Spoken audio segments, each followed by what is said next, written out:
दर्शकगण, श्रोतागण, भाई और बहनों, मातृशक्ति को नमन। खास, विशेष, मनमोहक, एक अच्छा संसार बनाने वाला, एक अच्छा समाज बनाने वाला, एक समन्वयवादी वातावरण पैदा करने वाला, एक शिक्षा देने वाला, एक गुणों का भंडार कार्यक्रम में आप सभी का हार्दिक स्वागत है, अभिनंदन है, सत्कार है। कार्यक्रम में हम प्रतिदिन नए नए विषयों के साथ में प्रवेश करते हैं और वो विषय हमारे जीवन की दिशा को बदल देते हैं। उसी क्रम के अंदर आज का हमारा विषय है संकीर्णता छोड़ो, सेवा करो। भाई और बहनों, दर्शकगण, श्रोतागण, दो शब्द, एक संकीर्णता और सेवा, दोनों शब्द एक दूसरे से ऑपोजिट है। संकीर्णता का अर्थ होता है नैरो माइंडेडनेस, सेल्फिशनेस, स्वार्थी होना, अपने तक ही सीमित रहना। यहाँ ऐसा करने से क्या होता है कि व्यक्ति समाज के लिए उपयोगी नहीं बनता है, और जब तक व्यक्ति समाज के लिए उपयोगी नहीं है, उसका अस्तित्व नहीं है। हमें प्रभु की कृपा से ये मनुष्य जीवन मिला है। ये मनुष्य जीवन हमारे स्वयं का भरण पोषण, अपने समाज, अपने परिवार का भरण पोषण करने के साथ साथ में समाज के लोगों का भला करने के लिए भी मिला है। और हर व्यक्ति की अपनी अपनी प्रतिभा होती है। समाज के अंदर तीन तरह के लोग होते हैं। सामान्य व्यक्ति होते हैं, मध्यम होते हैं और उच्चतम लेवल के लोग होते हैं। क्योंकि हर एक की प्रतिभा अलग होती है, हर एक का कर्म अलग अलग होता है, हर एक की कार्यशैली अलग होती है। लेकिन समाज उसे कहा जाता है जो सभी की जो प्रतिभाओं का जो है उपयोग करता है। जो प्रतिभावान व्यक्ति होते हैं वो लोग अपने स्वयं का काम करने के साथ साथ में समाज कल्याण की भी बात सोचते हैं, समाज के भले के लिए भी बात सोचते हैं और कुछ ऐसा कार्य करते हैं जिसके अंदर अपने भाइयों को जो है एक नई दिशा मिले, नया रोजगार मिले, नया कार्य मिले और एक नई पद्धति मिले। तो भाई और बहनों, दर्शकगण, श्रोतागण, संकीर्णता करते नैरो माइंडेड छोड़ो। देखिए, मनुष्य जो के पास जो है ना, वो अनंत ज्ञान, अनंत दर्शन, अनंत शक्ति और अनंत सुख का धाम भरा पड़ा है। वही हमारा अस्तित्व है जिसे हम आत्मा कहते हैं। लेकिन प्रश्न ये है कि हमारे उस अस्तित्व को हम कितना उपयोग में लाते हैं, हमारे जीवन को किस तरीके से बनाना चाहते हैं, वो हमारे पर निर्भर करता है। वह पुरुषार्थ कहलाता है। व्यक्ति कोई भी कार्य करने के लिए स्वतंत्र है, लेकिन एक बार जब उसने कार्य कर लिया, जैसा उसने बीज बो दिया, उसके बाद में स्वतंत्र हो जाता है। जैसा बीज बोया जाता है, जैसा कौज डाला जाता है, उसी के अनुरूप ही उसे फल मिलता है। इसीलिए व्यक्ति को अपने लाइफ को डिजाइन करना चाहिए कि मेरा जीवन किस तरीके से बनना चाहिए। अब मैं जो दूसरा पक्ष है, सेवा की तरफ आता हूँ। व्यक्ति अगर चाहे कि मेरा जीवन अच्छा बने, मैं समाज के लिए सार्थक बनूं, समाज के लिए उपयोग करूं, मेरे स्वयं का कार्य करते करते थोड़ा समय जो है मैं समाज के लिए लगाऊं, तो उसके लिए सर्वोत्तम कार्य सेवा है। आप मुझे कहें कि भारतीय संस्कृति में से एक ऐसा अच्छा शब्द का चयन कीजिए जिससे कि हम सभी प्रभावित हो सकते हैं और वो हमारे जीवन के लिए एक नई दिशा दे सकता है, हमारे जीवन के निर्माण के अंदर वह कार्य आ सकता है। तो वो मैं कहना चाहूँगा कि सेवा। सेवा तीन तरह की होती है, तन की सेवा, मन की सेवा और धन की सेवा। अब देखिए, किसी के पास में पैसा नहीं है लेकिन किसी के पास समय है, तो समय का जो उपयोग है वो फालतू ताश खेलने में, गपशप करने में, सोने में या इधर उधर फालतू सोचने में खराब न करके वह जो समय घंटा, 2 घंटा, 4 घंटा प्रतिदिन बचता है, वो समय उसके जो दिलचस्पी की जो स्थान होता है, कोई संस्था होती है, कोई मंदिर होता है, कॉलेज होता है, स्कूल होता है, या जैसी जैसी उसके पास हुनर है, जैसा जैसा उसके पास के अंदर कार्य करने का जो उसका अनुभव है, उसके अनुरूप जो है उसे सेवा कार्य के अंदर लगाना चाहिए। ये धन की सेवा होती है।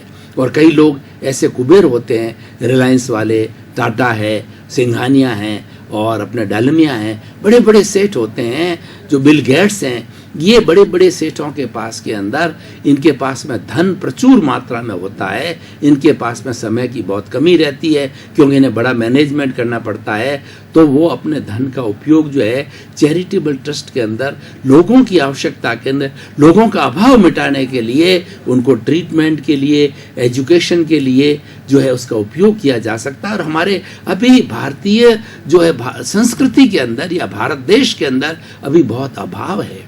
हमारे यहाँ की जो जनता बिलो पॉवर्टी लेवल से काफ़ी बड़ा परसेंटेज बिलो पॉवर्टी लेवल के अंदर है, तो यहाँ पर सेवा करने का बहुत अच्छा स्कोप है। और ऐसे लोग जो कुबेर है, धनपति है, जिनके पास प्रचुर मात्रा में धन है, तो उन्हें लूले, लंगड़े, अपाहिज, गूंगे, मूक, बधिर, अंधे और अभावग्रस्त, दूसरा अपनी विधवाएं, अनाथ, इन बच्चों के लिए कार्य करना चाहिए। चाहे धन की सेवा करे या धन की सेवा के मात्र से करे तो बहुत बड़ा उपयोग हो सकता है।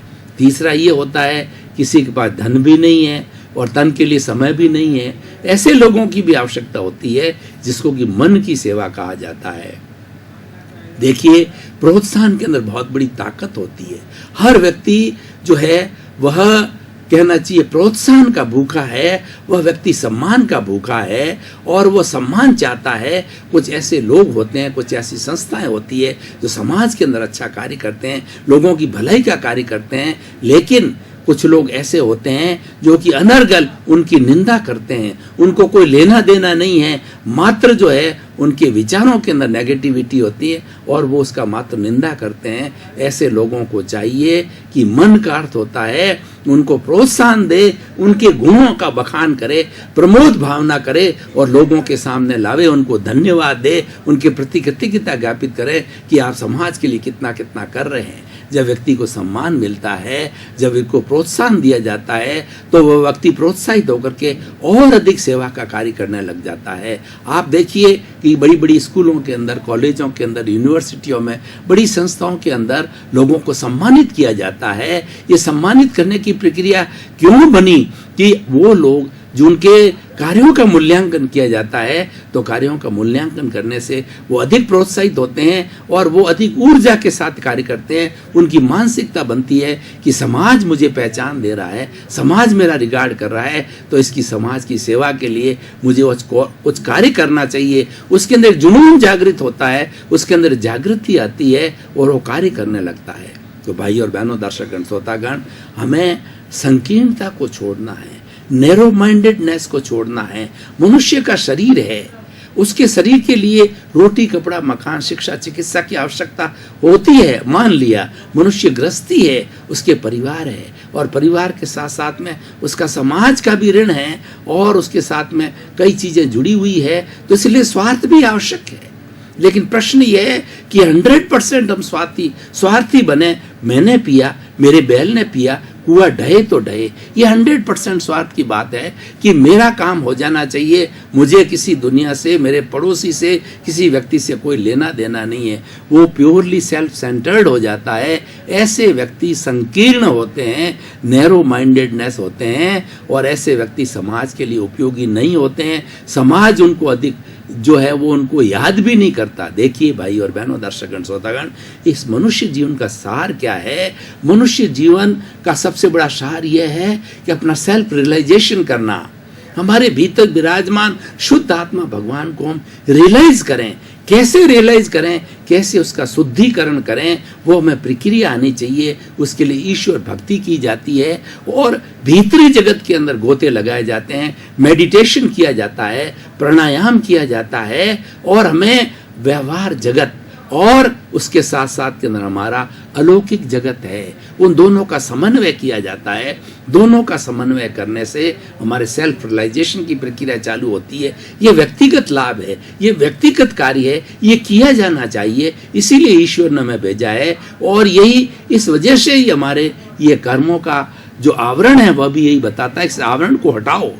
हम कर्मों का आवरण जन्म जन्मांतर से लेकर के आ रहे हैं और सबसे ज्यादा कर्मों का बंधन मनुष्य करता है और सबसे ज्यादा कर्मों को काटने का कार्य भी मनुष्य कर सकता है। सातवीं नार की जिसमें सबसे ज्यादा दुख है उसके अंदर केवल मनुष्य ही जाता है।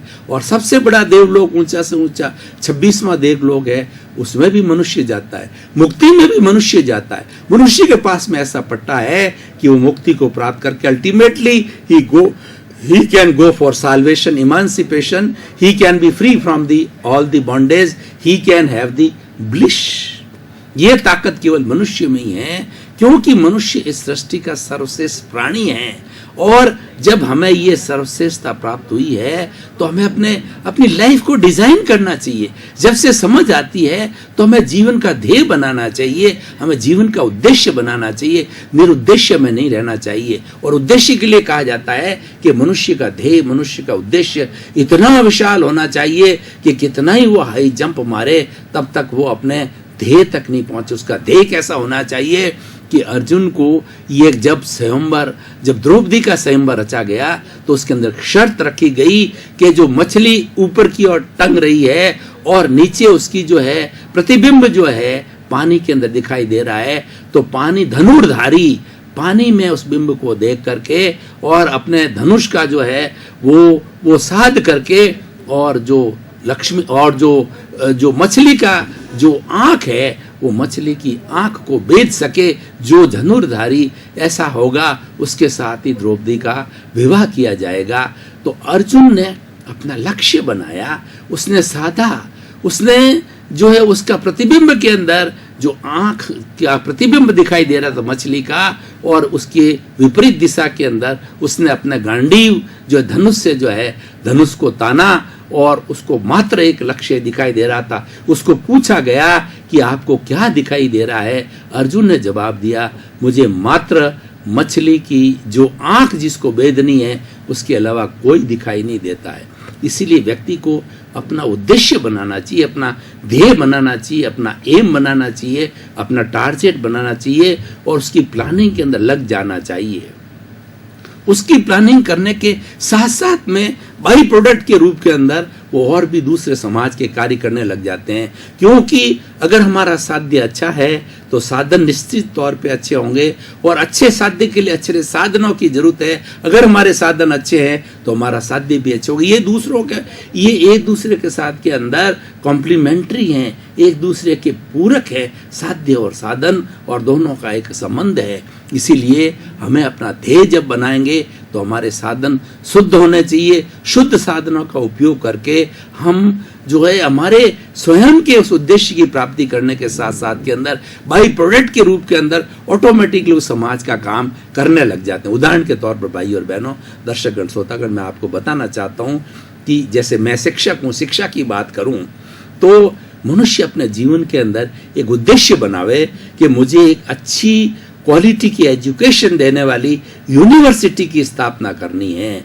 वह स्कूल से, प्राइमरी स्कूल से प्रारंभ करता है, तो प्राइमरी से मिडिल वो नैतिकता के साथ के अंदर अच्छी फैकल्टी रखता है और पढ़ाई का लेवल स्टैंडर्ड मेंटेन करता है, किसी तरह की अनैतिकता के अंदर विश्वास नहीं करता है, और धीरे धीरे उसको प्राइमरी लेवल से, मिडिल की लेवल से, हायर सेकेंडरी लेवल से, कॉलेज लेवल से होते होते वो यूनिवर्सिटी तक पहुंचता है और उसका सपना साकार होता है। देखिए, उन्होंने ये सपना देखा और उन्होंने अपना ये जो एक उद्देश्य बनाया जीवन का, और उद्देश्य तक वो पहुंच गए। उसके अंदर बाई प्रोडक्ट के रूप के अंदर उस व्यक्ति ने कितना बड़ा कार्य किया कि लाखों हजारों की तादाद के अंदर स्टूडेंट को पढ़ा लिखा करके तैयार किया। ये देखिए, उसके अच्छे उद्देश्य की वजह से वो अच्छी क्वालिटी के जो है स्टूडेंट तैयार हुए, देश के अच्छे नागरिक तैयार हुए, उसमें से आगे जाकर के बहुत से IAS IPS बने और उसके साथ में अच्छे रोजगार करने वाले बने, अच्छे बिजनेसमैन बने, अच्छे पॉलिटिशियंस बने। क्योंकि आखिर शिक्षा किसे कहा जाता है? शिक्षा is a method, it is a means by which man becomes a well cultured, well civilised.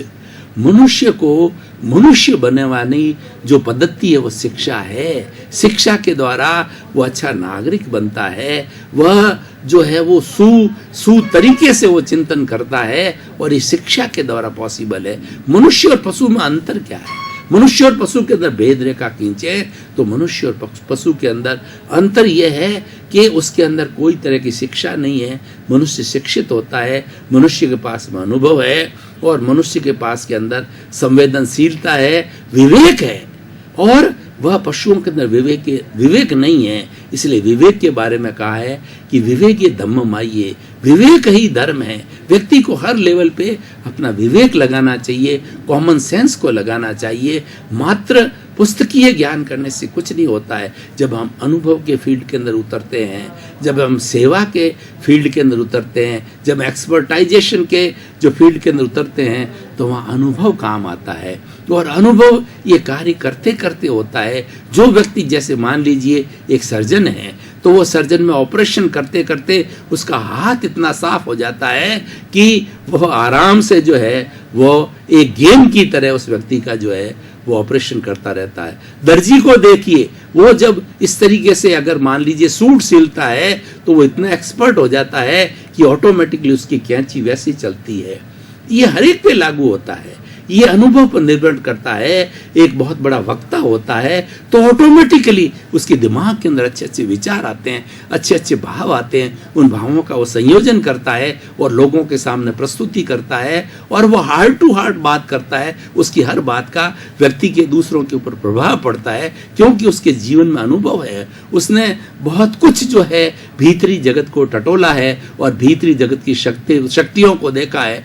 तो इस तरह से भाइयों और बहनों, अब हम निष्कर्ष की जो है वो बात करें, क्योंकि पुनरुत्थान कार्यक्रम हमारा हमेशा निष्कर्ष की बात करता है, सोशल यूटिलिटी की बात करता है, रिलीवेंस की बात करता है कि हमारे इस विषय के द्वारा हम क्या कहना चाहते हैं, हम पब्लिक को क्या मैसेज देना चाहते हैं, और हमारे इस विषय से व्यक्ति को क्या लाभ होने वाला है, समाज को क्या लाभ होने वाला है, विश्व को क्या लाभ होने वाला है। तो मैं बताना चाहूँगा, अगर व्यक्ति नैरो माइंडेडनेस छोड़ देता है, हर व्यक्ति ये सोच ले कि मेरे जीवन के अंदर नैरो माइंडेडनेस नहीं होनी चाहिए, ब्रॉड माइंडेडनेस होनी चाहिए, और उच्चतम लेवल का व्यक्ति है, तो यूनिवर्सलाइज योर कॉन्शियसनेस, अपनी कॉन्शियसनेस को इतना यूनिवर्सलाइज कर दो कि सारे विचार उसके अंदर समा जाए।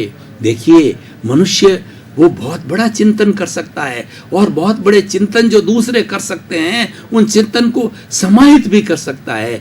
जो यूनिवर्सलाइज कॉन्शियसनेस वाला व्यक्ति होगा, वो दूसरे की चिंतन को, दूसरे की आइडियोलॉजी को, दूसरे विचारों का वो स्वागत करेगा, उससे कुछ सीखेगा, और वह रॉन्ग अभिप्राय नहीं देगा। देखिए, प्रॉब्लम कहाँ आती है कि व्यक्ति के अंदर राग द्वेष होता है। सबसे बड़ी जीवन में अशुद्धि और संकीर्णता लाने वाली है, दोष है, वह राग द्वेष है। राग द्वेष का मतलब प्रियता, अप्रियता, लाइकिंग और डिसलाइकिंग, ये दोनों से व्यक्ति को अलग रहना चाहिए, और ये संभाव में रहना चाहिए। जहाँ जहाँ राग द्वेष होता है, वहाँ पर अभिप्राय दिए जाते हैं, वहाँ पर ओपिनियन दी जाती है। और ये ओपिनियन क्यों दी जाती है कि व्यक्ति के अंदर दोष होते हैं, व्यक्ति के अंदर भूलें होती है, व्यक्ति में जो कमियां होती है, उस कारण से उसके अंदर नेगेटिव थॉट्स आते हैं, और उसी कारण से वो ओपिनियन देता है। जितनी बड़ी ओपिनियंस होती हैं, वो सारी राग द्वेष युक्त हो जाती है। तो हमें ओपिनियन देना छोड़ देना चाहिए, बल्कि जो दूसरों के विचार है, लोगों के अंदर अच्छाई को देखना चाहिए। होता क्या है, सामान्य जो हमारे में संकीर्णता क्यों आती है, हर एक में हम उसके दोषों को देखते हैं, जबकि वास्तव के अंदर कबीरदास जी ने क्या कहा कि सारी इस दुनिया के अंदर मैं घूमता रहा, लेकिन मुझे दोषी कोई नहीं मिला, और जब मैंने अपने दिल को खोजा तो मेरे जैसा कोई बुरा नहीं था, दोषी नहीं को था। तो इस तरीके से भाई और बहनों, दर्शकगण, श्रोतागण, हमें अपने फॉल्ट फाइंडिंग पे आना चाहिए। जब हम दूसरे की तरफ अंगुली करते हैं, इसका अर्थ ये कि हम उसके फॉल्ट्स निकाल रहे हैं। वह प्रक्रिया नहीं होनी चाहिए, वो संकीर्णता लाती है। वो अंगुली मेरी तरफ होनी चाहिए, व्हाट आर माई फॉल्ट्स, मेरे में क्या कमी है, उस कमियों को निकालने का हमें प्रयास करना चाहिए। और ये कमियां रहती है, फॉल्ट्स रहते हैं, तब जाकर के संकीर्णता आती है। और ये फॉल्ट्स ज्यों ज्यों सब्लिमेशन होता है, ज्यों ज्यों फॉल्ट्स धुलते जाते हैं, फॉल्ट्स का जो शुद्धिकरण होता है, प्योरिफिकेशन होता है, तो नेगेटिविटी कम होती है। और नेगेटिविटी कम होने से हमारे शरीर के अंदर पॉजिटिविटी बढ़ती है। और पॉजिटिविटी जब उच्च सीमा तक जाती है तो चरम सीमा पर पहुंच करके हमारी आत्मा शुद्धि को प्राप्त करती है और वो ब्लिस की अवस्था आ जाती है। तो भाइयों और बहनों, दर्शकगण, श्रोतागण, आज का हम सिनेरियो से इसको जोड़ें कि आजकल व्यक्ति जो है अपने दोष नहीं देखेगा, तुरंत रिएक्ट करेगा।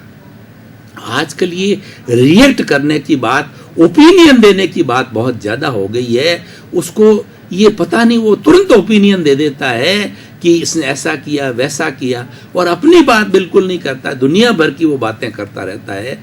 तो ये हमें ओपिनियन नहीं दी जानी चाहिए, अभिप्राय नहीं देने चाहिए। अभिप्राय है वो सारे हमारे कॉजेज हैं। जैसे जैसे हम कॉजेज डालते जाते हैं वो आके इफेक्ट के रूप के अंदर आते हैं। हम किसी के बारे में क्यों ओपिनियन दें? हमको ओपिनियन देने का अधिकार ही नहीं है। हमें ओपिनियन दी नहीं जानी चाहिए, बल्कि उस व्यक्ति के अंदर जो अच्छे गुण हैं उस गुणों को स्वीकार करना चाहिए, उस गुणों को प्रमोद भावना से गुणगान किया जाना चाहिए। देखिए, एक महाभारत के अंदर बहुत बड़ा उदाहरण आता है, किस्सा आता है कि एक मरे हुए जो है कुत्ते का सड़ा हुआ जो है वह उसका चेहरा है वो फेंक दिया गया, कुत्ते को फेंक दिया गया। तो बहुत से ऋषि उधर से निकले, तो किसी ने कान को बंद किया, किसी ने उसका मुंह को जो है